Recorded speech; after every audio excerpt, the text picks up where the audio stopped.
What I love to do is introduce the right people to the right people. I assemble the smartest people I can think of or reach out to carry that conversation, and that's exactly what I've done today. Please give my panel a round of applause. Welcome. All right, what's up, guys? Jay Martin here, CEO of Cambridge House. And I am joined right now by Rick Trotman, President and CEO of Barksdale Resources. Rick, it's good to have you back. How you doing? Hey, Jay. Yeah, I'm good, Jay. Thanks for having me again. Well, it's good to catch up with you again. I want to get an update on the story. You got what everybody's looking for, copper, right? And we're going to revisit the project. And, you got some properties in Arizona, one in Mexico.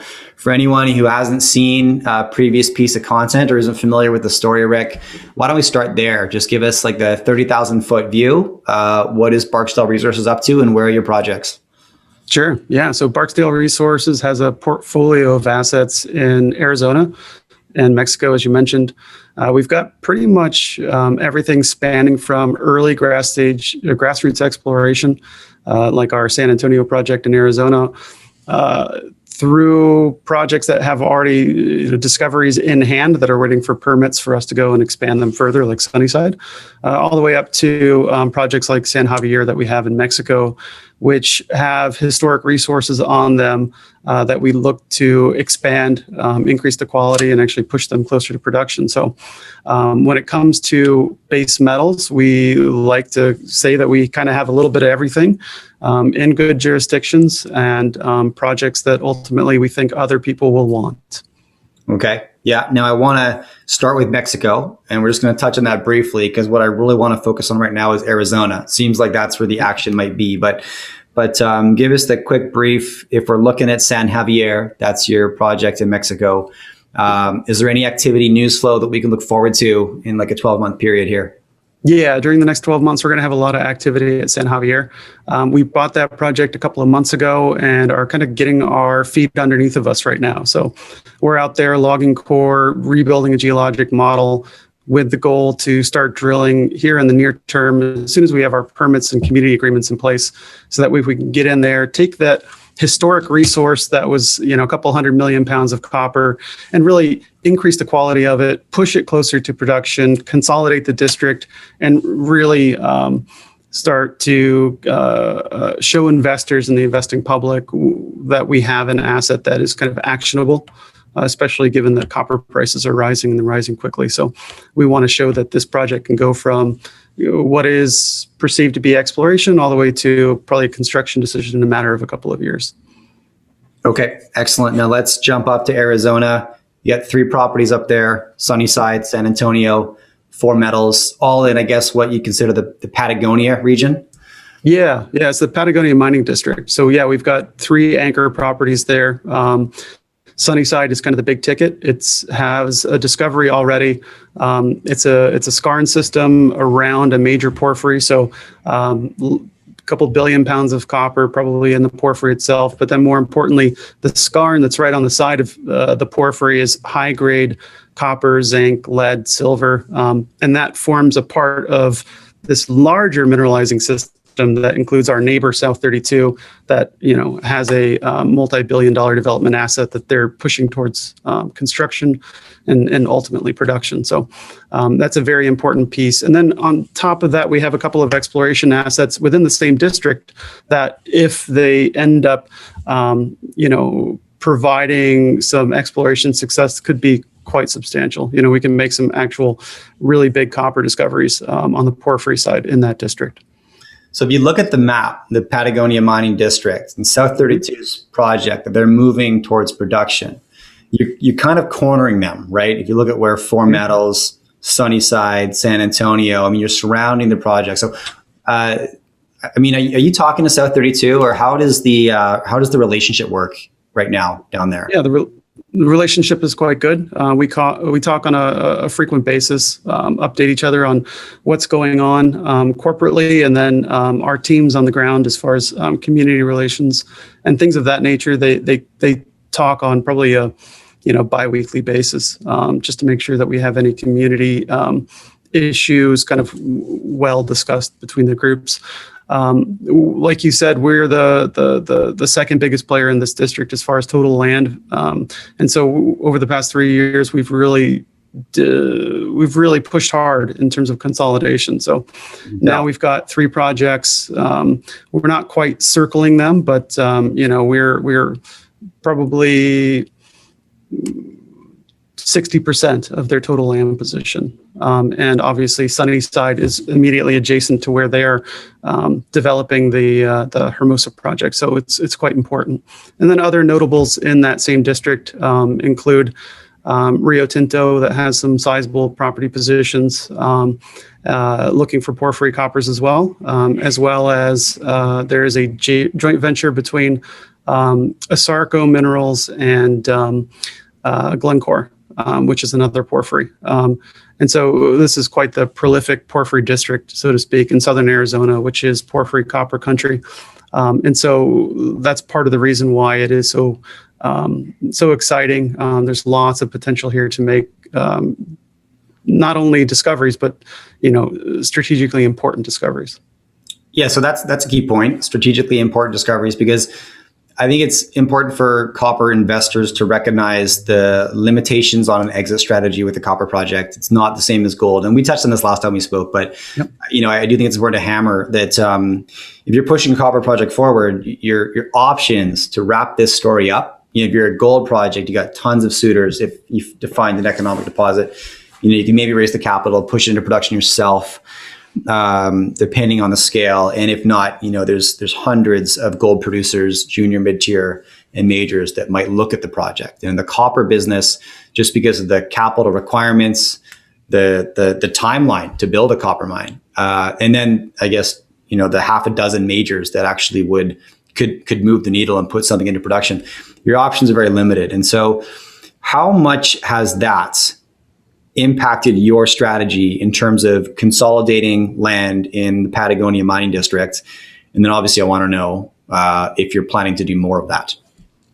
Sure. Yeah, look, it's of the utmost importance to make sure that you have optionality going forward. Like you said, there are only a certain number of outcomes that you can have with a big porphyry discovery, right? I mean, you're going to get lucky enough that someone buys you, or you're going to do enough work over time and the market will reward you sufficiently that you can build it yourself. It's not a lot of potential outcomes there. When you take the portfolio approach and you start bolting on very complementary assets within that same strategy, well, now you start increasing your ability to succeed, right?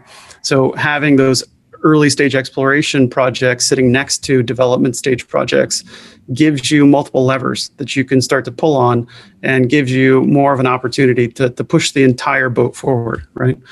You don't want to be sitting there with a large copper porphyry that is out of the money, because at the end of the day, the only real option for you to realize value there is for the copper price to come up above that incentive price, right?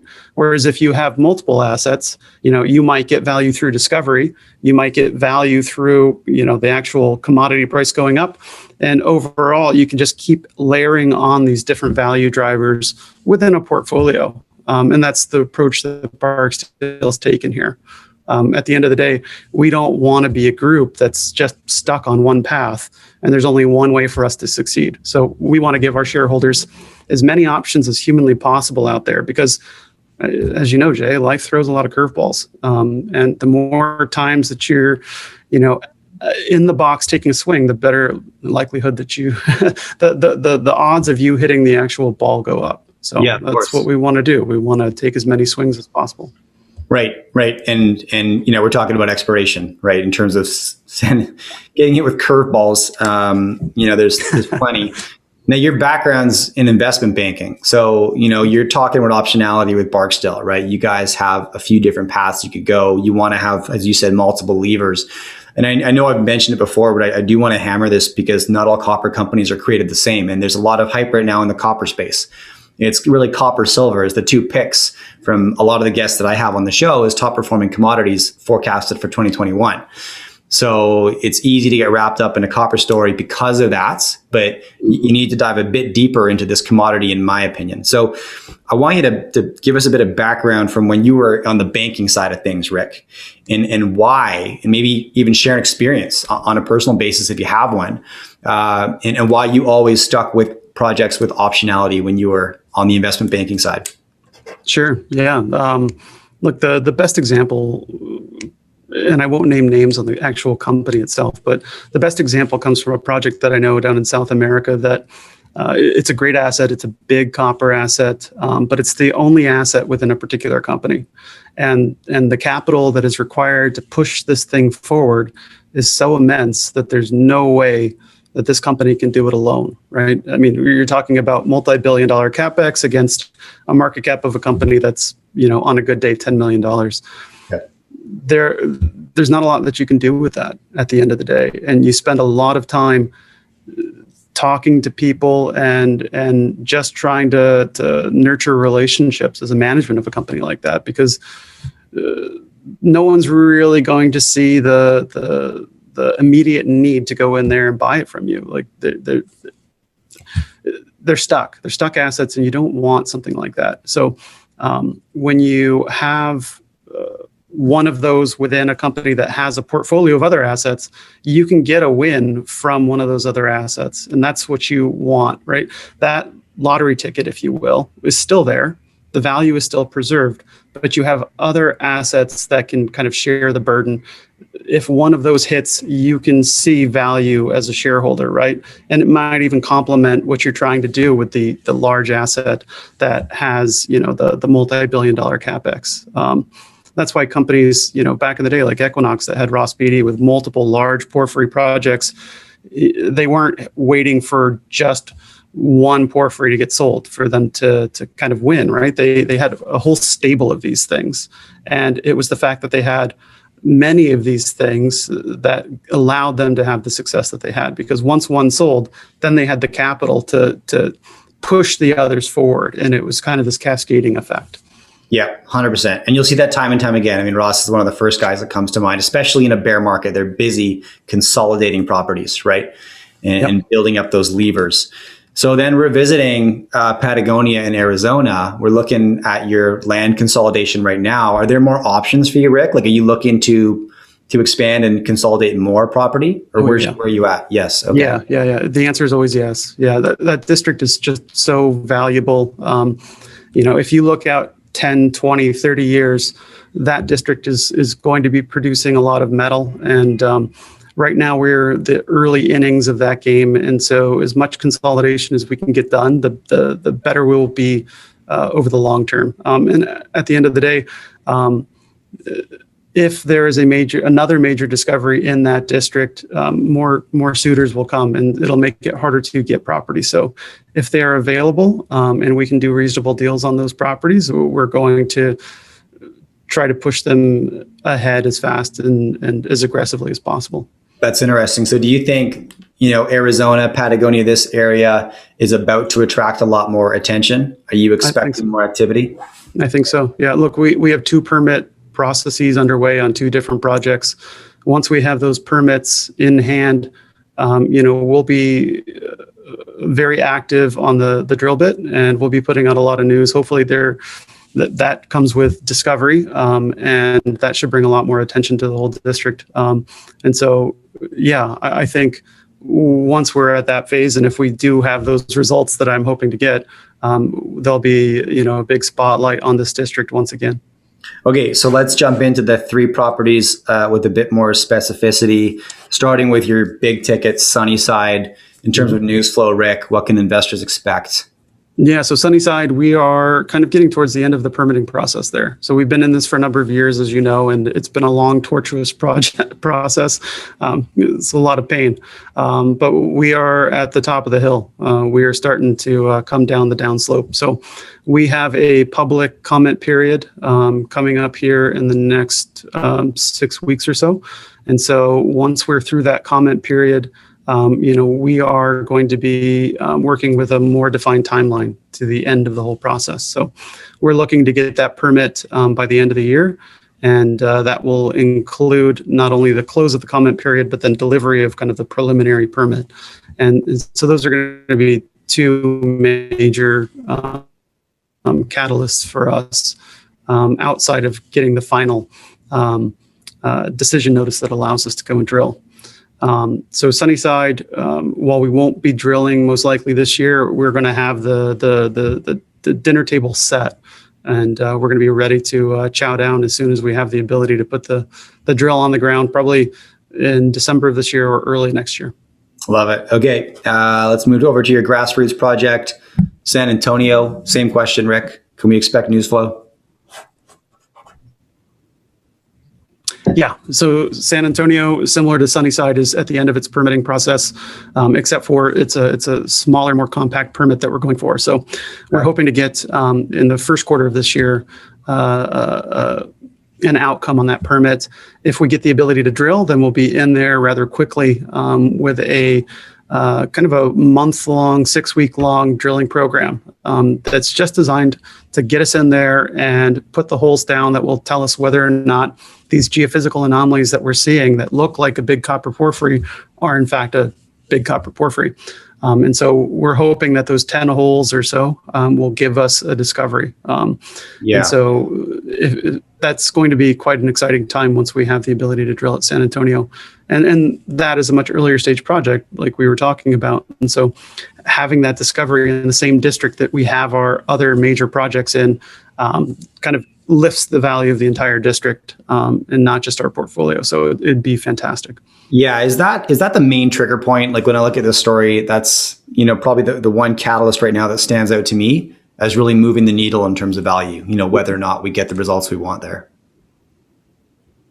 Would you agree? Yeah, at San Antonio, absolutely. I mean, it's an early stage exploration project, right? So the likelihood of a success is relatively low, right? Just like all exploration projects. But if you actually achieve that positive discovery, the results of that are immense, right? Yeah. And so that's what you're looking for. Low probability, high potential outcome, right? Yeah. That's what you want to see as far as leverage is concerned.